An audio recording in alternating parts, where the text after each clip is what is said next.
باورت میشه نیم ساعت دیگه این خیارا میشه یه خیارشور ترد و خوشمزه.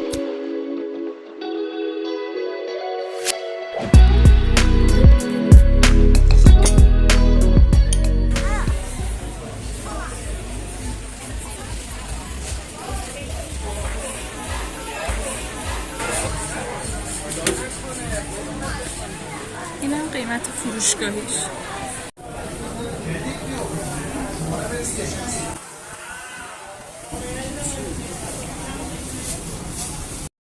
بریم درستش کنیم. من همزمان که مواد اضافه میکنم مقدارش هم بهتون میگم. اول آب نمکمون رو درست میکنیم. به ازای هر لیوان آبی که میریزیم 1 قاشق نمک میخوایم. الان من 3 لیوان آب ریختم، پس 3 تا قاشق نمک بهش اضافه میکنم و هم میزنم تا یه مقدار نمکم حل بشه. آب نمکمون آماده شد، میذاریمش کنار. حالا الان ظرفی که میخواید داخلش خیارشورتون رو درست کنی، اول یه مقدار شوید تازه یا خشک فرقی نمیکنه، بهتره که تازه باشه. خب میریزم داخل ظرفم.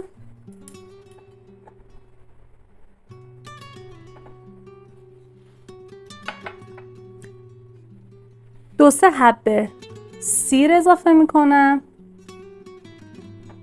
اینجا میتونید فلفل سبز یا ترخون هم، حالا ترخون خشک یا تازه اضافه کنید. 4-5 تا دونه نخود میریزم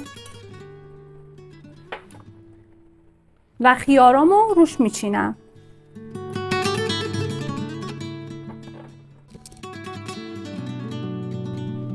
من دیگه ترخون و سبزی‌های دیگه اضافه نکردم. شما میتونید ترخون خشک یا تازه اضافه کنید. حتی اگر شوید تازه هم در دسترستون نبود و خواستین خیلی فوری یه خیارشور داشته باشین، میتونید با شوید خشک این کار رو انجام بدید.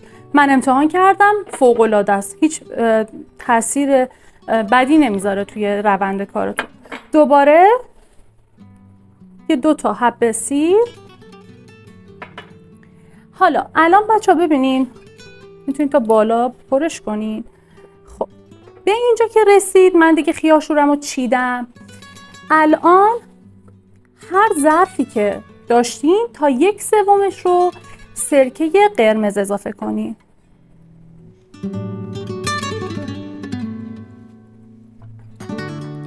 حالا از آب نمکی که درست کردیم میریزیم روی خیارشورمون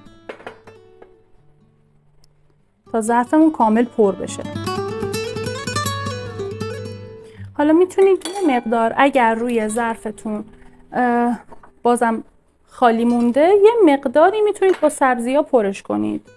حالا من یه مقدار دیگه شوید میریزم روش.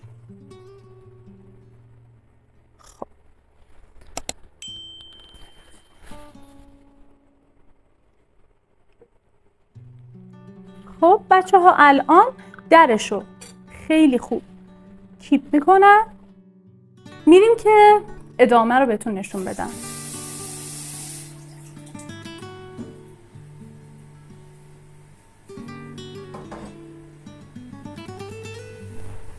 خب بچه ها الان قابلمه‌مو تا نصف آب میکنم، زیرشو روی حرارت ملایم روشن میکنم.